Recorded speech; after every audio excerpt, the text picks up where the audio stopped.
More and more evidence suggests that the recent uptick in the accessibility and popularity of online betting is actually leading to literal teenagers developing gambling addictions, particularly young men. So here's the backstory. Back in 2018, the Supreme Court ruled in a landmark case in favor of the sports betting industry, which cleared the path for the legalization of online betting around the country. Now, since online betting has definitely taken off, sports betting has become legal in over 30 states. Some states have even legalized online casino gambling as well. Now, the age to legally bet on sports online is 21 in almost all of the states that have legalized online betting. Now, sites have put some safeguards in place to keep younger kids from accessing them, like two-factor authentications and social security numbers, which I would feel uncomfortable sharing in the context of a website like this. But nonetheless, there are growing signs that tons of teens are finding ways to bypass these regulations and engage in the betting anyway. In New Jersey, concerned parents have been calling the state's gambling helpline with more frequency about their children. In Long Island, teens and people in their early to mid 20s are now the #1 demographic calling gambling helplines, said Pamela Brenner Davis, who works at the Long Island Problem Gambling Resource Center. She says many of the calls are related specifically to sports betting. Gary Schneider, who has been in Gamblers Anonymous for over 2 decades, said more teenagers have started to join the meetings as well. In the last year, we are seeing more and more 16-year-olds, 17-year-olds, 18, 19, 22, 24 that are coming in with severe gambling problems. And the National Council on Problem Gambling says that 4 to 6% of, 4 to 6% of high schoolers are considered addicted to gambling. Yeah. So look, guys, this is a difficult one because I definitely think that gambling should be allowed on the internet. And it's a core issue of freedom. Like, what do you, like, that's not your business to tell me whether I should or shouldn't gamble and whether that's a good way to spend my money or not. It's like saying, some people overshop, we're banning shopping. No, we're not gonna do that, that's crazy, okay? So on the other hand, are kids more likely to get into this stuff? Of course, they watch a lot of sports, they're very competitive, lots of testosterone going on at that time in their lives. So we have to be very, very careful at the same time. So how do we do that? How do we do that balance? It's a crazy thing called parenting. Now, guys, I'm not trying to be glib and I'm not trying to be a jerk about it. Parenting is super hard. I got 2 kids. They're getting tons of influences in so many different places. And as a parent, you're constantly fending that off and trying to make sure that they stay on the right path. But that's, if you will, to use a gambling analogy, that's table stakes, that's our job, right? So if I'm not gonna judge up parents for not being perfect, it's a near impossible job, right? But, and here I'm- It is impossible, I gotta be honest, like, parents can't be helicopters. Like, they can't like follow their kids around and follow their every move. Kids are smart, teenagers are smart. They're usually a little more savvy and knowledgeable with the internet than their parents are, right? So this really is an impossible task. And look, you're correct in stating that this is a difficult problem to solve. So I don't know what the solution is. I'm just sharing the problem. This is the problem. I don't know how to solve it. I always try to look for the solution. We're always trying to be constructive and productive, but this one's tough. Yeah, exactly.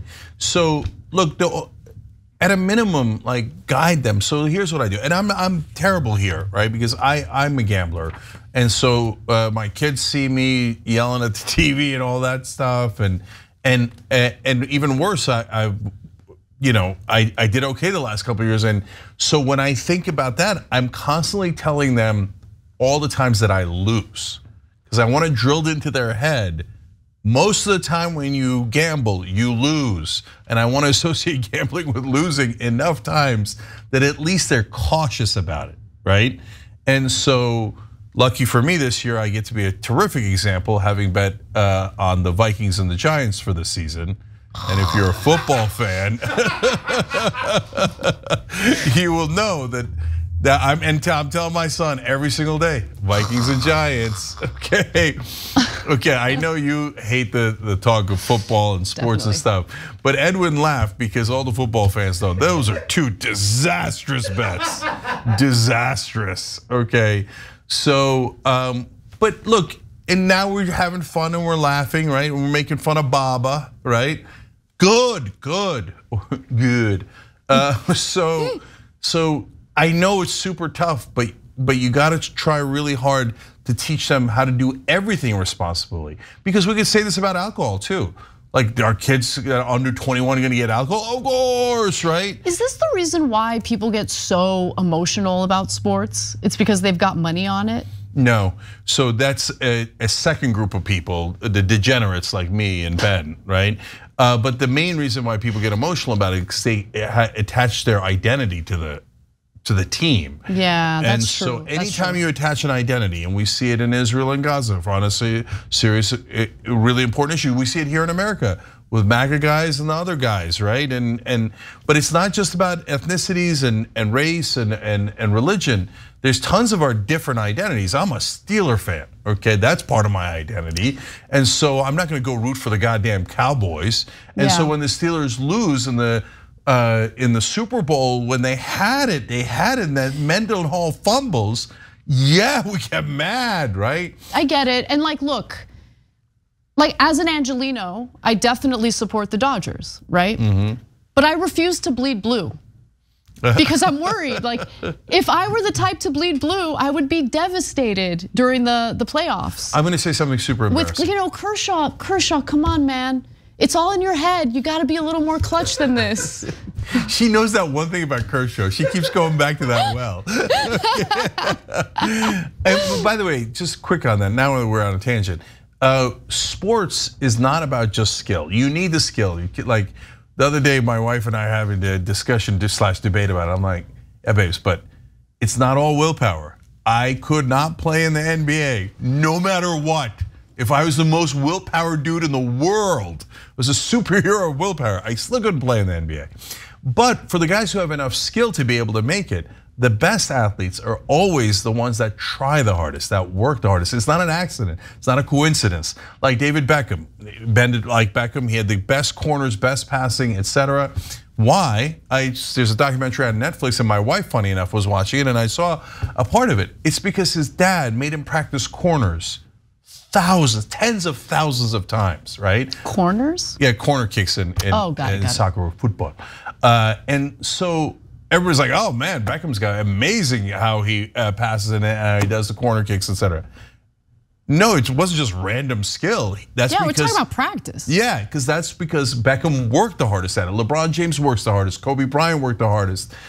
Jerry Rice, the best player of all time until Tom Brady, worked the hardest. Tom Brady works the hardest. So it's both of those things. Okay, but back to gambling. I was gonna tell you something embarrassing about myself. Go ahead, I love it. Everybody wants to hear that, but I forgot it in my tangent. More embarrassing than the Vikings and Giants bets? How could it be more embarrassing than that? Oops. Yeah. Oh well. All right, well, look, I think it's all pretty self-explanatory. The easier you make it for people to gamble, more people are going to suffer from gambling addictions, right? I know, but the easier you make it to buy a Coors Light, the more guys are gonna become alcoholics. Can I just say, like, my heart really does go out for people who have a predisposition to addiction. Because I say that as someone who doesn't have a predisposition to addiction, and so, you know, there have been things that I've experimented with in my youth that I enjoyed, but if I had an addictive personality, it would destroy my life. And it's just heartbreaking. Like, my heart does break for people who struggle with gambling addictions, drug addictions, all of that. I wish that we had more resources available to people who struggle with addiction to help, so they can get help, so they can, rehabilitate themselves and, just live better lives. I don't know if that could be part of the solution to this, because I agree with you. I don't think the solution is to ban online gambling. Maybe someone can make an argument that helps me change my mind on that, but this is a really tough situation. It's a difficult issue to solve. And while I don't like the idea of sharing social security numbers, maybe a solution could be like, okay, if you want to gamble on this site, you need to upload, your ID card or something like that. Yeah, I was going to say driver's license, and it won't be perfect, but it's, because look, when we went to college, I don't know if you had a fake ID, but I had a fake ID, and so, but it was like weak sauce fake ID. Like replicating a driver's license is tough, right? So I would hate to give a picture of my driver's license before I'm about to lose all my money on a gambling site, right? But good,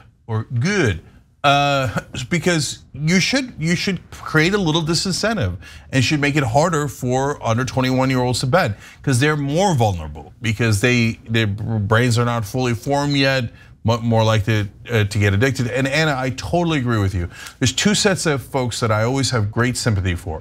One is addicts, because a huge percentage of the time, they're more predisposed to addiction. So it's easy for us to judge, but we're not predisposed to addiction. And so they are, and that makes their lives infinitely harder. Some of them might have really gone over the edge and then become addicts at that point, but some of them started out super simple and they just got reeled in because of their DNA.